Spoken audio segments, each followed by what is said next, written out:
আসসালামু আলাইকুম। আন্তর্জাতিক বাংলা সংবাদে আপনাকে স্বাগতম। প্রথমে সংবাদ শিরোনাম, পরে বিস্তারিত।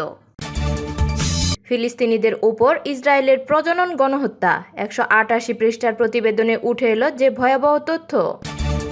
হামলায় ক্ষতিগ্রস্ত পারমাণবিক কেন্দ্র পরিদর্শনের অনুমতি পাবে না IAEA। হরমুজ প্রণালী যুক্তরাষ্ট্রের খেলার মাঠ নয়, ইরানের কড়া হুঁশিয়ারি। এবং ইসরায়েলের কাছে 1 ইঞ্চি ভূখণ্ডও ছাড়বে না লেবানন, প্রেসিডেন্ট আউন। এতক্ষণ শুনছিলেন শিরোনাম, এবার বিস্তারিত। তবে বিস্তারিত জানার আগে আপনি ভিডিওটি কোথা থেকে দেখতেছেন সেটি অবশ্যই কমেন্টে জানিয়ে যাবেন। কয়েক দশক ধরে ফিলিস্তিনি জনগণের উপর প্রজনন গণহত্যা চালিয়ে আসছে ইসরায়েল।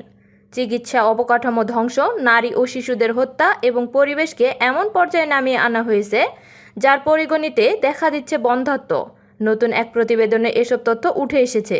ফিলিস্তিন ফ্যামিনিস্ট কালেকটিভ এর ওই প্রতিবেদনে বলা হয়েছে, 2023 সালের 7 অক্টোবর হামাস নেতৃত্বাধীন হামলার পর গাজায় ইসরায়েলি নিধনযজ্ঞ শুরু হলে এই চর্চা আরও ত্বরান্বিত হয়।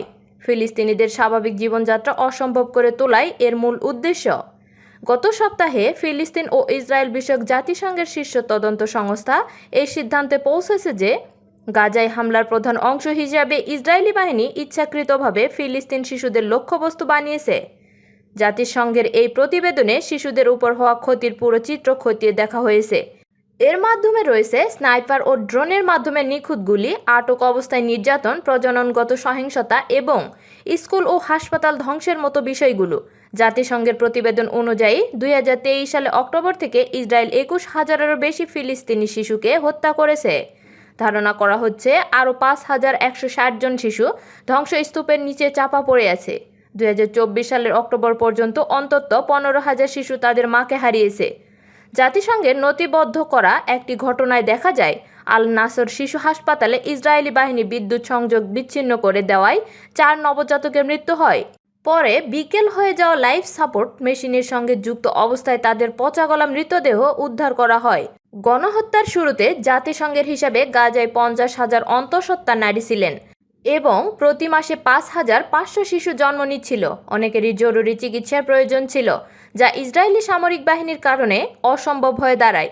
সে সময় গর্ভপাতের হার 300%-এর বেশি বেড়ে যায়। ব্যাপক অপুষ্টি, রক্তশূন্যতা এবং প্রসবপূর্ণ প্রয়োজনীয় ওষুধের অভাবে অকাল জন্ম, কম ওজনের শিশু এবং প্রসবের সময় মারাত্মক রক্তক্ষরণের ঝুঁকি বহুগুণ বেড়ে যায়। আবু আনজা 10 বছর ধরে IVF চিকিৎসা নেওয়ার পর অবশেষে নাইম ও উইসাম নামে যমজ সন্তানের জন্ম দেন, কিন্তু 2024 সালের মার্চে এক ইসরায়েলি বিমান হামলায় স্বামীসহ তার 2 শিশু প্রাণ হারায়।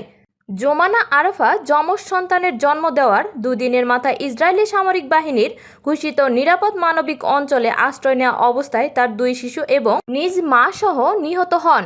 তার স্বামী নবজাতকদের জন্ম নিবন্ধন আনতে যাওয়ায় প্রাণে বেঁচে যান। প্রতিবেদনে এসব ঘটনাকে কেবল হিমশৈলের চূড়া বা বিশাল ঘটনার সামান্য অংশ হিসাবে উল্লেখ করা হয়েছে। অধিকৃত ফিলিস্তিন ভূখণ্ডের উপর গঠিত স্বাধীন আন্তর্জাতিক তদন্ত কমিশন জানিয়েছে, ইসরায়েলি সামরিক বাহিনী পরিকল্পিতভাবে প্রজনন স্বাস্থ্যসেবা কেন্দ্রগুলোতে হামলা চালিয়েছে। প্রসূতি ওয়ার্ড, প্রসবপূর্ণ চিকিৎসা কেন্দ্র, ফার্টিলিটি ক্লিনিক এবং নবজাতকদের নিবিড় পরিচর্যা কেন্দ্রগুলো প্রায় ধ্বংস করে দেওয়া হয়েছে। গাজার ইতিহাসে প্রথমবারের মতো সেখানে ইসরায়েলের কঠোর খাদ্য নিষেধাজ্ঞার কারণে দুর্ভিক্ষ দেখা দেয়। ফিলিস্তিনিদের বংশবৃদ্ধি নিয়ে ইসরায়েলের ঐতিহাসিক ভয়ের বিষয়টিও প্রতিবেদনে উঠে এসেছে। এতে উল্লেখ করা হয়, 1995 সালে ইসরায়েলি ভূগোলবিদ আর্নন সোফার সতর্ক করে বলেছিলেন, ইসরায়েল সবচেয়ে বড় যে হুমকির সম্মুখীন তা হলো আরব নারীদের গর্ভ। তিনি দাবি করেছিলেন, ফিলিস্তিনিদের জন্মহার ইসরায়েলের জাতীয় নিরাপত্তার জন্য হুমকি স্বরূপ। ইসরায়েলের সাবেক প্রধানমন্ত্রী গোল্ডা মেয়ার মন্তব্য করেছিলেন যে আরও একটি ফিলিস্তিনি শিশু জন্ম নিতে যাচ্ছে। এই ভাবনা থেকে তার দুঃস্বপ্ন শুরু হতো। ফিলিস্তিনি ফ্যামিনিস্ট কালেকটিভের এ প্রতিবেদনের প্রক্রিয়ায় অধিকৃত ফিলিস্তিন ভূখণ্ডের জন্য নিযুক্ত জাতিসংঘের বিশেষ প্রতিনিধি ফ্রান্সেস্কা আলবানিজ বলেন, এটি এমন একটি ব্যবস্থার বিরুদ্ধে অভিযোগ যা ফিলিস্তিনিদের জীবন, দেহ, বসতবাড়ি, পরিবার, প্রজননগত অস্তিত্ব, এমনকি মৃতদের নিয়ন্ত্রণ ও আধিপত্য বিস্তারের হাতিয়ারে পরিণত করেছে। তিনি আরও বলেন, এখন এটা বোঝার সময় এসেছে যে ফিলিস্তিনিদের বিরুদ্ধে সংঘটিত অপরাধগুলো, যার মধ্যে এই প্রতিবেদনে নিখুঁতভাবে তুলে ধরা যৌন ও লিঙ্গভিত্তিক সহিংসতাও অন্তর্ভুক্ত, কেবল বিচ্ছিন্ন কোনো নির্যাতনের সমষ্টি নয়, বরং এটি আধিপত্য বিস্তার, নিপীড়ন এবং চিহ্নিত করার একটি সুপরিকল্পিত ব্যবস্থা। মার্কিন ইসরায়েলি হামলায় ক্ষতিগ্রস্ত পারমাণবিক কেন্দ্রগুলোতে আন্তর্জাতিক পরমাণু শক্তি সংস্থার পরিদর্শকদের প্রবেশের সুযোগ দেওয়ার খবর নাকচ করে দিয়েছে ইরানের পার্লামেন্ট স্পিকার ও প্রধান আলোচক মোহাম্মদ বাগের গালিবাফ। তিনি স্পষ্ট জানিয়ে দিয়েছেন, ইরানের আইনে কেবল দুটি স্থাপনা, বুশেহর বিদ্যুৎ কেন্দ্র ও তেহরান চুল্লি পরিদর্শনেরই অনুমতি রয়েছে। গালিবাফ বলেন, আমরা নিজেরাই পার্লামেন্টে একটি আইন পাশ করেছি। সুপ্রিম ন্যাশনাল সিকিউরিটি কাউন্সিলেরও এ সংক্রান্ত একটি প্রস্তাবনা বা রেজলিউশন রয়েছে। এই আইনের অধীনে বোমা হামলায় ক্ষতিগ্রস্ত কেন্দ্রগুলোতে কোনোভাবে প্রবেশের সুযোগ দেওয়া হবে না। এটাই আমাদের আইন। তিনি জানান, পরিদর্শনের মাত্রা বা পরিধি নির্ধারণ করে দেয় সুপ্রিম ন্যাশনাল সিকিউরিটি কাউন্সিল। তারা যে রূপরেখা নির্ধারণ করে দিয়েছে, এর বাইরে ইরান কোনো ছাড় দেবে না। তিনি আরও বলেন, বর্তমানে তাদের কেবল দুটি স্থাপনায় প্রবেশের অধিকার রয়েছে, বুশেহর বিদ্যুৎ কেন্দ্র এবং তেহরান চুল্লি। প্রবেশাধিকার এর মধ্যেই সীমাবদ্ধ করা হয়েছে এবং আমরা এর সিদ্ধান্তে অটল। ইরানের আলোচনা দলের প্রধান হিসেবে গালিবাফ তার কূটনৈতিক পদক্ষেপের পক্ষেও জোরালো অবস্থান নেন। সমালোচকদের উদ্দেশ্যে তিনি বলেন, তারা কূটনীতি বা যুদ্ধ কোনোটিতেই দেশকে সাহায্য করে না, তবে আমি লড়াই ও কূটনীতি উভয় ক্ষেত্রে অবিচল রয়েছি।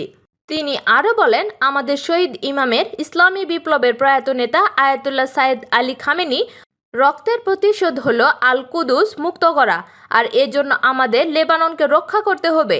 শুধু স্লোগান দিয়ে রক্তের বদলা নেওয়া যায় না। গালিবাফ আরও বলেন, আমাদের শত্রু ক্ষমতার ভাষা ছাড়া আর কিছুই বোঝে না, তাই আমাদের অবশ্যই শক্তির জায়গা থেকেই তাদের মোকাবেলা করতে হবে। চলতি সপ্তাহে কাতারের রাজধানী দোহায় অনুষ্ঠিত আলোচনার পর তার এই মন্তব্য প্রকাশ্যে এলো। ওই আলোচনায় যুক্তরাষ্ট্রের অংশগ্রহণ ছাড়াই মধ্যস্থতাকারীদের সঙ্গে বৈঠক করেছে ইরান। সেখানে তেহরান আনুষ্ঠানিকভাবে যুদ্ধবিরতির সমঝোতা স্মারক লঙ্ঘনের বিষয়ে যুক্তরাষ্ট্রের বিরুদ্ধে অভিযোগ উত্থাপন করেছে। ইসরায়েলের সঙ্গে চলমান আলোচনা কোনো ধরনের বিশ্বাসঘাতকতা নয় বলে মন্তব্য করেছেন লেবাননের প্রেসিডেন্ট জোসেফ আউন।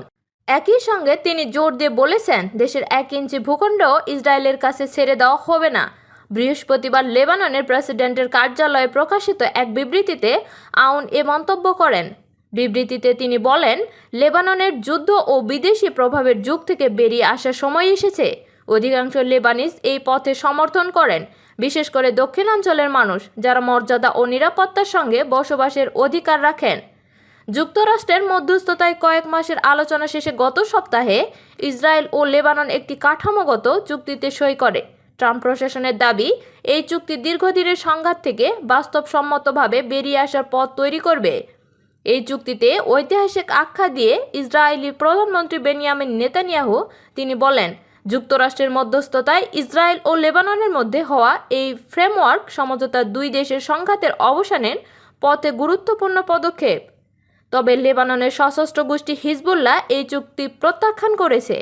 এক বিবৃতিতে হিজবুল্লাহ মহাসচিব নাইম কাশেম চুক্তিটিকে অবৈধ ও অকার্যকর আখ্যা দিয়ে ইরান ও যুক্তরাষ্ট্রের মধ্যে হওয়া সমঝোতা স্মারকের শর্ত অনুযায়ী লেবাননের ভূখণ্ড থেকে ইসরায়েলি সেনা সম্পূর্ণ প্রত্যাহারের দাবি জানান।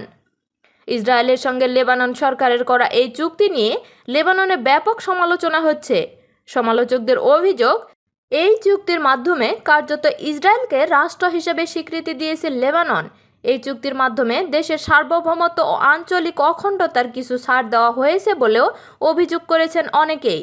তবে প্রেসিডেন্ট আউন এসব অভিযোগ প্রত্যাখ্যান করে বলেন, ফ্রেমওয়ার্ক চুক্তির ধারাগুলো লেবাননের অধিকার ও মৌলিক নীতির সঙ্গে সাংঘর্ষিক নয়, বরং এগুলো পূর্ণাঙ্গভাবে সেই অধিকার নিশ্চিত করার লক্ষ্যেই করা হয়েছে। তিনি আরও বলেন, যারা সার্বভৌমত্বের নীতিকে সম্মান করেন তাদের এই বিষয়ে রাষ্ট্রের সিদ্ধান্তকেও